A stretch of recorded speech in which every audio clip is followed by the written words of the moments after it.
Welcome দশম শ্রেণীর ছাত্ররা। আজকে আমরা ত্রিকোণমিতির দ্বিতীয় অধ্যায় শুরু করব। আগের দিন ত্রিকোণমিতির যে থিওরি ছিল, ত্রিকোণমিতি কি এবং ত্রিকোণমিতিক অনুপাত কি, অনুপাতগুলো কিভাবে তৈরি হয়, কিভাবে মনে রাখা যায়, এই সবগুলো শিখেছি। এবং ত্রিকোণমিতির অনুপাতের মধ্যে যে পারস্পরিক সম্পর্কগুলো আছে, যেমন অনন্যকের সম্পর্ক, স্কয়ারের সম্পর্ক, এগুলো আমরা শিখেছি। আজকে আমরা এরপর থেকে ত্রিকোণমিতির অনুপাতগুলো জানব। প্রথমে আজকে আমরা যেটা জানবো সেটা একটু বলে দিই। সেটা হলো ত্রিকোণমিতির আদর্শ কোণের কোণানুপাত। এখন প্রশ্ন হলো আদর্শ কোণ কি? আদর্শ কোণ হলো ত্রিকোণমিতির ক্ষেত্রে কিছু কিছু কোণকে আমরা আদর্শ কোণ হিসেবে ধরে নিই, যেমন 0 ডিগ্রি, 30 ডিগ্রি, 60 ডিগ্রি, 45 ডিগ্রি এবং 90 ডিগ্রি। এই কটা কোণকে আমরা ত্রিকোণমিতিতে আদর্শ কোণ হিসেবে ধরে নিই এবং এই আদর্শ কোণের সাপেক্ষে ত্রিকোণমিতিক অনুপাতগুলোর মান নির্ণয় করি। তাহলে কিভাবে করব এবার একটু দেখা যাক। আমরা প্রথমেই একটা ত্রিভুজ এঁকে নেব। ত্রিভুজের অর্থাৎ সমকোণী ত্রিভুজ, আমরা আগেই বলেছি ত্রিকোণমিতি মানে সমকোণী ত্রিভুজ হবে। সমকোণী ত্রিভুজের একটি কোণ যেটা আলোচ্য কোণ হবে সেটাকে আমরা 30 ডিগ্রি হিসাবে এঁকে নিই। ছবিতে তোমরা দেখতে পাচ্ছ যে 30 ডিগ্রি কোণ নিয়ে একটা ত্রিভুজ আঁকা হয়েছে। ফলে 30 ডিগ্রি কোণের সাপেক্ষে আমরা লম্ব, ভূমি এবং উচ্চতা এই বাহুর দৈর্ঘ্যগুলো যদি মেপে নিই, মেপে নেওয়ার পর তাদের অনুপাত বের করি, তাহলে তাদের মানটা কত হবে সেটা আমরা দেখি। আমরা জানি ছোট ত্রিভুজ আঁকি বা বড় ত্রিভুজ আঁকি, বাহুর মাপ যাই হোক না কেন অনুপাতগুলো নির্দিষ্ট হয়। তাহলে 30 ডিগ্রি আমরা যে মাপেরই আঁকি না কেন, 30 ডিগ্রি কোণের একটা সমকোণী ত্রিভুজ, সেক্ষেত্রে বাহুর মাপগুলো নিয়ে আমরা যদি মেপে দেখি এবং লম্ব এবং অতিভুজের অনুপাত মেপে দেখি, তাহলে দেখতে পাবো লম্ব এবং অতিভুজের অনুপাত হচ্ছে 1/2। আবার ভূমি এবং অতিভুজের অনুপাত যদি মেপে দেখি, তাহলে দেখতে পাবো তাদের অনুপাত হচ্ছে √3/2 এবং লম্ব এবং ভূমির অনুপাত নিয়ে যদি মেপে দেখি, তাহলে আমরা দেখতে পাবো সেটার মান হচ্ছে 1/√3। এইভাবে আমরা ত্রিকোণমিতির আদর্শ কোণের অনুপাতগুলো সব কোণের ক্ষেত্রে যে কটা আদর্শ কোণ বলেছি, 0 ডিগ্রি, 30 ডিগ্রি, 45 ডিগ্রি, 60 ডিগ্রি এবং 90 ডিগ্রি, এই কটা অনুপাতের জন্য আমরা ত্রিকোণমিতির আদর্শ কোণের কোণানুপাতগুলোর মান আমরা জানবো, শিখবো এবং মনে রাখবো। এই মানগুলো আমাদের ত্রিকোণমিতির অঙ্কের ক্ষেত্রে প্রযোজ্য হবে এবং প্রয়োজন পড়বে। তাহলে আমরা দেখা যাক ঠিক এই পদ্ধতিতে আমরা ত্রিকোণমিতির অনুপাতগুলো কিভাবে নির্ণয় করি। তাহলে আমি একটা টেবিল তৈরি করেছি। টেবিলটায়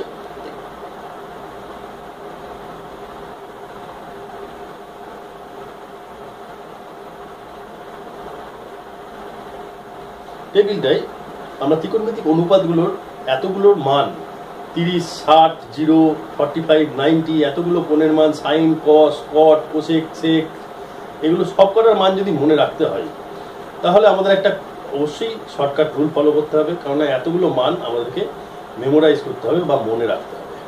তার জন্য আমি তোমাদের একটা টেবিল তৈরি করার পদ্ধতি শেখাই। আমি একটা টেবিল তৈরি করেছি। টেবিলটাকে আমি তৈরি করব। টেবিলের মধ্যে কিভাবে আমরা মানগুলো লিখবো তার জন্য আমি প্রথমে করলাম কি, 0, 1, 2, 3, 4 এই চারটে, এই 5টা নাম্বার নিয়ে নিলাম। এবার প্রতিটা নাম্বারের 4 দিয়ে ভাগ করলাম। দেখে নাও, 4 দিয়ে ভাগ করার পর এবার প্রতিটাকে রুট করে দিলাম, বর্গমূল করে দিলাম।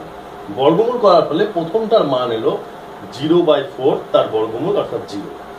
দ্বিতীয়টার মান এলো 1/4 তার বর্গমূল অর্থাৎ 1/2। তৃতীয়টার মান এলো √2/4 বা 1/√2। চতুর্থটার মান এলো √3/2 এবং পঞ্চমটার মান এলো 1। এই যে মানগুলো পেলাম 0, ½ 1/√2, √3/2 এবং 1, এই মানগুলো হলো সাইন অর্থাৎ সাইন থিটার, যেখানে থিটা বিভিন্ন মান, 0 ডিগ্রির জন্য 0, 30 ডিগ্রির জন্য ½, 45 ডিগ্রির জন্য 1/√2, 60 ডিগ্রির জন্য √3/2 এবং তারপরে 90 ডিগ্রির জন্য 1। এই কটা আমরা এইভাবে শিখে নিলাম। তাহলে টেবিলটা তৈরি করা আমরা এইভাবে শিখলাম। এবার পুরো টেবিলটা দেখা যাক কি দাঁড়াচ্ছে। তাহলে পুরো টেবিলটা তৈরি করার জন্য আমরা সাইন, কস, ট্যান, কোসেক, সেক, কট এই সব কটা মানই লিখে নিয়েছি। কিন্তু কিভাবে তৈরি করব সেটা একটু দেখা যাক। আমরা একটু আগে দেখলাম সাইনের মানগুলো কিভাবে তৈরি করে 0 থেকে 90 অবধি। কসের মানটা করার জন্য আমরা ঠিক খেয়াল করব যে সাইনের টেবিলে বাম দিক থেকে ডান দিকে যা আছে, কসের টেবিলে ডান দিক থেকে বাম দিকে ঠিক তাই আছে। অর্থাৎ সাইনের মানের বাম দিকেরটা জিরোটা হচ্ছে ডান দিকে লিখবো, তারপরে 1/2টাতে লিখবো, তারপরে 1/√2টা লিখবো, তারপরে √3/2টা লিখবো, তারপরে 1টা লিখবো। অর্থাৎ cos 0 মান হবে 1, cos 30 মান হবে √3/2, cos 45 ডিগ্রি হবে 1/√2, cos 60 হবে হাফ এবং cos 90 হবে 0। সাইন ও cos এভাবে পেয়ে যাওয়ার পর ওপরের মানটা আর নিচের মানটাকে ভাগ করলে আমরা পেয়ে যাবো tan এর মান, কেননা tan থিটা মানে জানি সাইন থিটা বা cos থিটা। তাহলে সেই দুটো মানকে আমরা ভাগ করলে tan 0 এর মান পাচ্ছি 0, tan 30 এর মান পাচ্ছি 1/√3, tan 45 এর মান পাচ্ছি 1, tan 60 এর মান পাচ্ছি √3 এবং tan 90 এর মান যেহেতু 0 দিয়ে ভাগ করা হচ্ছে সেই জন্য tan 90 এর মান হচ্ছে অসংজ্ঞাত বা আনডিফাইন্ড। এবার আমরা কোসেকের মান তৈরি করবো। আমরা জানি কোসেক থিটা মানে হচ্ছে সাইন থিটার অনন্য বা 1/sin থিটা, অর্থাৎ সাইন থিটার যা মানগুলো পেয়েছি সেগুলো 1 করে নিচে লিখে দিলে আমরা কোসেক থিটার মানগুলো পেয়ে গেলাম। দেখে নাও, সেক থিটা হলো cos থিটার অনন্যক, তাহলে cos থিটার মান যা পেয়েছি সেগুলো অনন্যক করে লিখলে আমরা সেক থিটার মানটা পেয়ে গেলাম। আর tan থিটার অনন্যক cot থিটা, তাহলে tan থিটার যে মানগুলো পেয়েছি সেগুলোকে অনন্যক করলে আমরা cot থিটার মানগুলো পেয়ে গেলাম। এইভাবে আমরা টেবিলটা তৈরি করে নিতে পারি, তাহলে আর আলাদা করে মুখস্থ করার দরকার পড়বে না। তাহলে টেবিলটা আরেকবার বলে দিই। প্রথমে আমরা 0, 1, 2, 3, 4 লিখলাম, প্রতিটাকে 4 দিয়ে ভাগ করলাম এবং তারপরে প্রতিটার বর্গমূল করে দিলাম। এইভাবে সাইনের মানগুলো পেলাম। সাইনের মানটা বিপরীত দিক থেকে লিখে পেয়ে গেলাম কসের মান এবং দুটোকে ভাগ করে পেয়ে গেলাম ট্যানের মান। তাহলে মূল তিনটে যেটা মনে রাখার দরকার, সাইন, কস এবং ট্যান, তাদের অনন্য করলে ভাগে তিনটে আমরা পেয়ে যাবো। এইভাবে আমরা টেবিলের মানগুলো মনে রাখতে পারি। এছাড়া এই এতগুলো মান তোমাদেরকে মনে রাখতে হবে। এছাড়াও আরেকটা পদ্ধতি আছে বন্ধুরা, সেই পদ্ধতিটা এবার আমরা শিখি। বেশ ইন্টারেস্টিং পদ্ধতি। আমরা এর পরের ছবিটায় দেখতে পাচ্ছি যে সাইন, কস, ট্যান এই ত্রিকোণমিতিক কোণানুপাতগুলোর মান মনে রাখার জন্য একটা ট্রিক্স আছে। সেই ট্রিক্সটা এবার আমরা দেখব।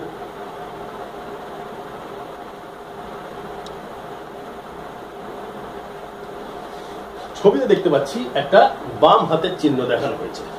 বাম হাতের চিহ্ন খেয়াল করে দেখো, এই বাম হাতের চিহ্নটা এমন ভাবেই দেখানো হয়েছে, এই বাম হাত থেকে আমরা প্রতিটা মান সাইন, কস এবং ট্যান মনে রাখতে পারবো এবং সেখান থেকে অনন্য করে আমরা বাকিগুলো মনে রাখতে পারবো, তাই তো?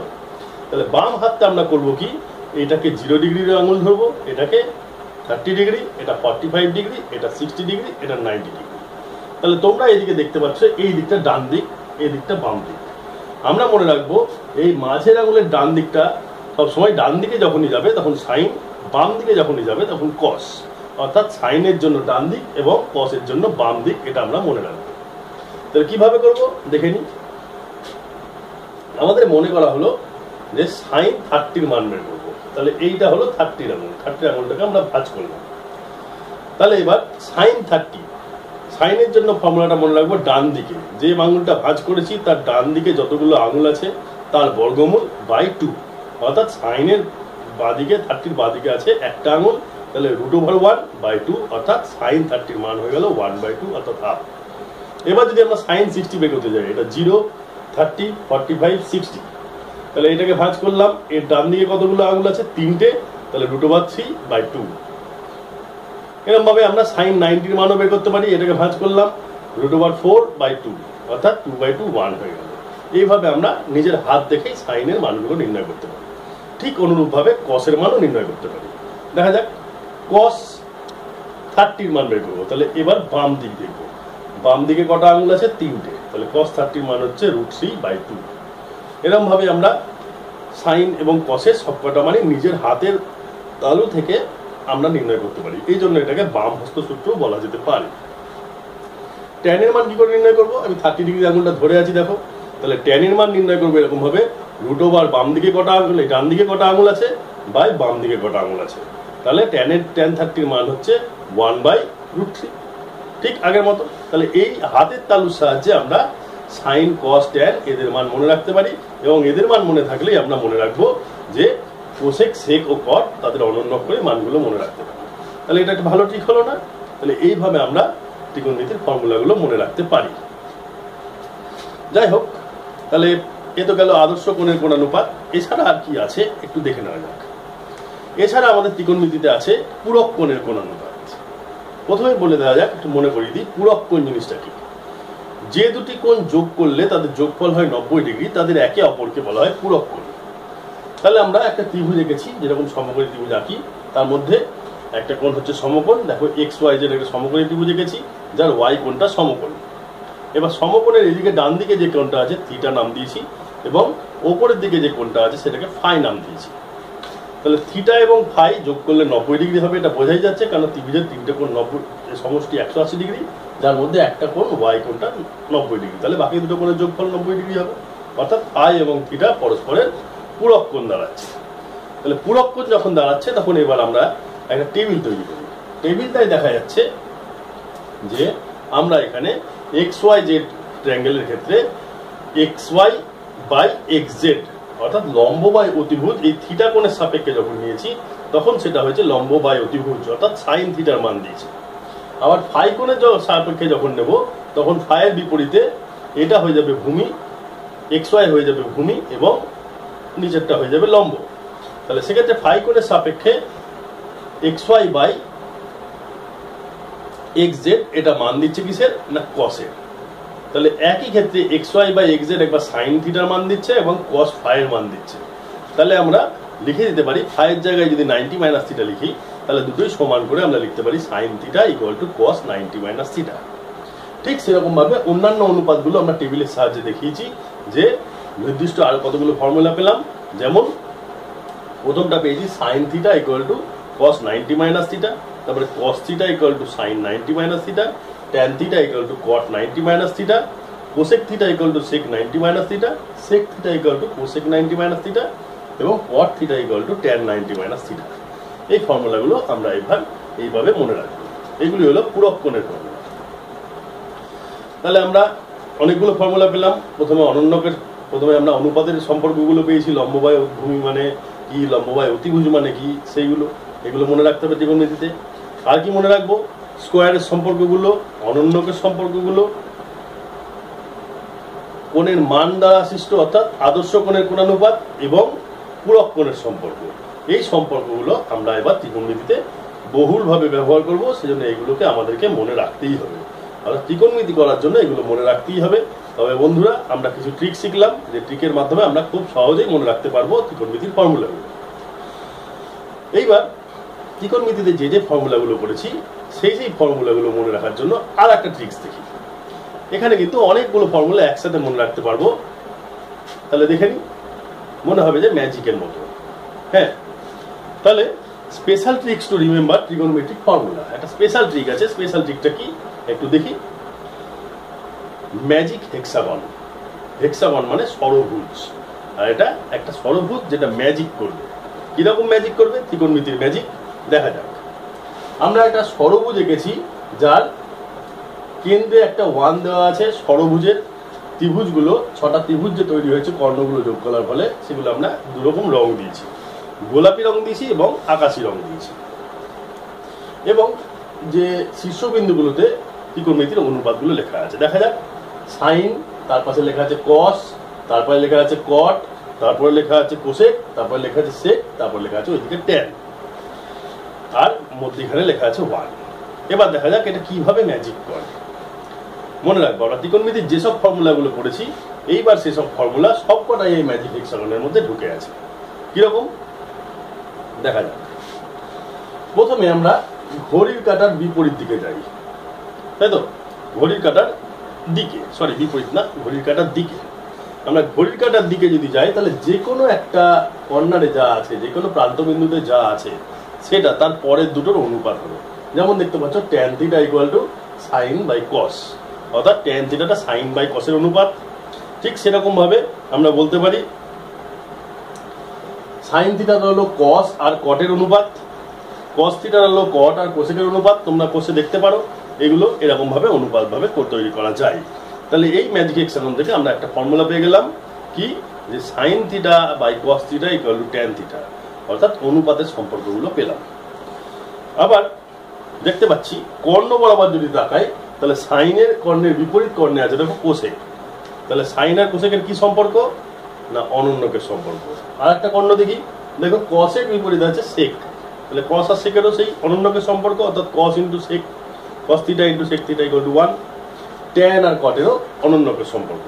তাহলে আমরা ঠিক অনন্যকের সম্পর্কগুলো এই হেক্সাগন থেকে পেলাম।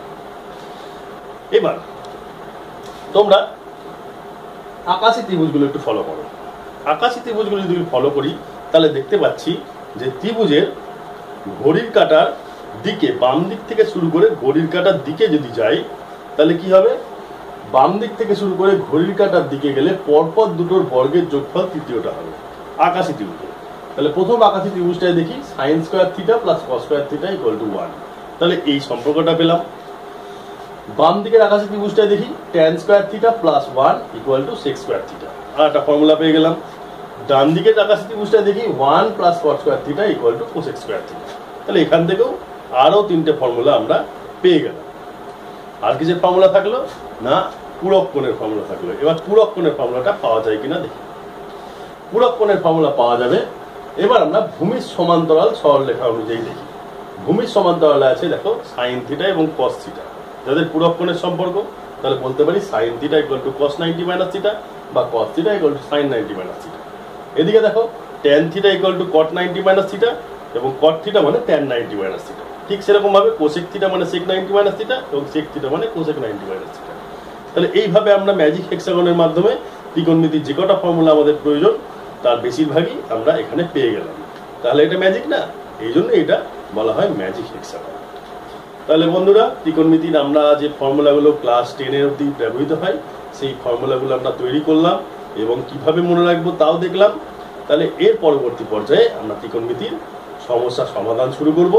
মনে রাখবো ত্রিকোণমিতির সমস্যা সমাধানের ক্ষেত্রে আমরা বইয়ে যেরকম আছে যে প্রথম চ্যাপ্টারে এইগুলো ব্যবহার করতে হবে, এই ফর্মুলা, দ্বিতীয় চ্যাপ্টারে এই ফর্মুলা ব্যবহার করতে হবে, আমরা কিন্তু একটু মিশিয়ে নেবো যাতে আমাদের কোনো অঙ্কের ক্ষেত্রে কোনো ফর্মুলা প্রয়োগ করলে যদি অঙ্কটা একটু ভালো পর্যায়ে যায়, ছোট হয় এবং ভালো স্টেপগুলো করতে পারি, খুব লেবরিয়াস না হয়, সেই জন্য আমরা সব ফর্মুলাগুলো আগে তৈরি করে নিলাম এবং